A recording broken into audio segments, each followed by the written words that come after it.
Hello friends, स्वागत है आप सभी का आपके अपने यूट्यूब चैनल पे। आज के इस वीडियो में हम हिंदी साहित्य के लिए एनसीईआरटी के जितने भी लगे हुए कवि और लेखक हैं उनकी कृतित्व को कवर करेंगे, जो आपको डीएसएसबी और हिंदी साहित्य जिसमें पूछा जाता है उन सभी एग्ज़ाम्स के लिए बहुत हेल्प करने वाला है। इससे पिछली वीडियो में हमने यशपाल जी के बारे में जाना था, उनके कृतित्व को जाना, उनकी कौन सी रचना एनसीईआरटी में लगी हुई है उसके बारे में जाना था। आज हम अगले रचनाकार शरद जोशी जी के बारे में जानेंगे। तो एनसीईआरटी में इनके बारे में लिखा हुआ है कि शरद जोशी जी का जन्म मध्य प्रदेश के उज्जैन शहर में 21 नवंबर 1931 को हुआ। इसमें आपको तिथि ना याद रख के इनका सन याद रख लेना ज़रूरी है, क्योंकि इससे आपको उनके रचनाकाल को याद करने में आसानी रहती है। तो 1931 से लेके 1991 का इनका पूरा जीवन काल रहा। इसमें इन्होंने कई साहित्य की रचना की। इनका बचपन कई शहरों में बीता। कुछ समय तक यह सरकारी नौकरी में रहे। फिर इन्होंने लेखन को ही अपनी आजीविका के रूप में अपना लिया। इन्होंने आरंभ में कुछ कहानियाँ लिखी, फिर पूरी तरह व्यंग लेखन ही करने लगे। इन्होंने व्यंग लेखन, व्यंग उपन्यास, व्यंग कॉलम के अतिरिक्त हास्य व्यंग्यपूर्ण धारावाहिकों की भी पटकथाएं और संवाद लिखे हैं। हिंदी व्यंग को प्रतिष्ठा दिलाने वाले प्रमुख व्यंग्यकारों में शरद जोशी भी एक हैं। तो आपको याद रखना है कि व्यंग को प्रतिष्ठा दिलाने वाले प्रमुख कौन लेखक हैं? शरद जोशी जी हैं।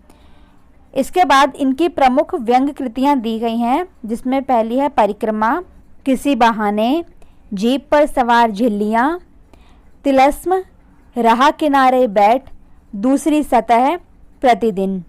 तो ये इनकी प्रमुख व्यंग कृतियाँ दी गई हैं।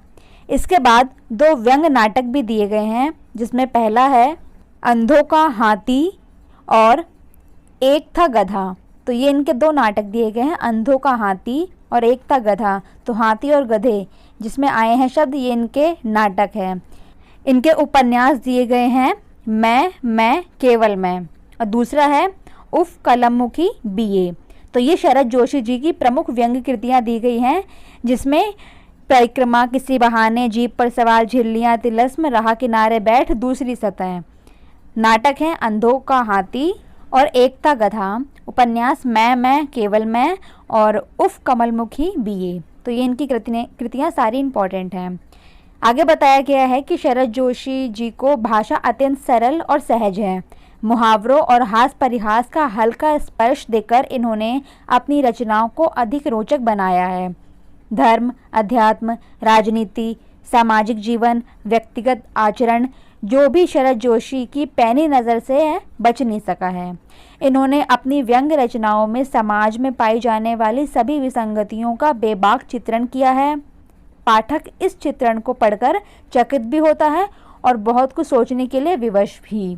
तो व्यंग्यकार के लिए एक महत्वपूर्ण चीज़ ये रहती है कि छोटी चीज़ को अपने साहित्य का हिस्सा बनाते हैं, और इन चीज़ों को देखकर हमें ये देखने में छोटी चीज़ लगेंगी, लेकिन जब इनकी रचनाओं में वो चीज़ आ जाती है तो वो बहुत कुछ सोचने के लिए विवश करती है। तो व्यंग्यकार की एक महत्वपूर्ण विशेषता होती है।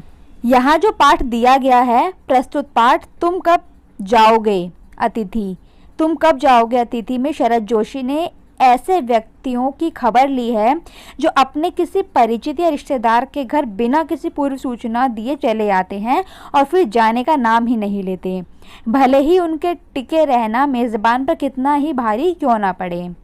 अच्छा अतिथि कौन होता है? वह जो पहले से आने की सूचना देकर आए और एक दो दिन मेहमानी करके विदा हो जाए, या वह जिसके आगमन के बाद मेज़बान वह सब सोचने को विवश हो जाए जो कि इस पाठ के मेज़बान निरंतर सोचते रहे हैं।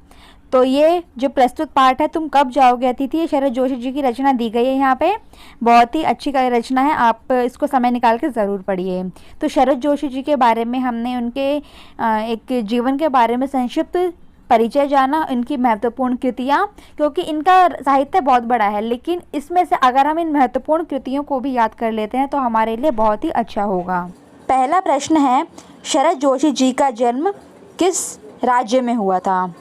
तो आपको ऑप्शन नहीं दिए जाएंगे, यहाँ आपको डायरेक्ट आंसर बताना है, जिससे आप इसको अच्छे से रिकॉल कर पाएंगे।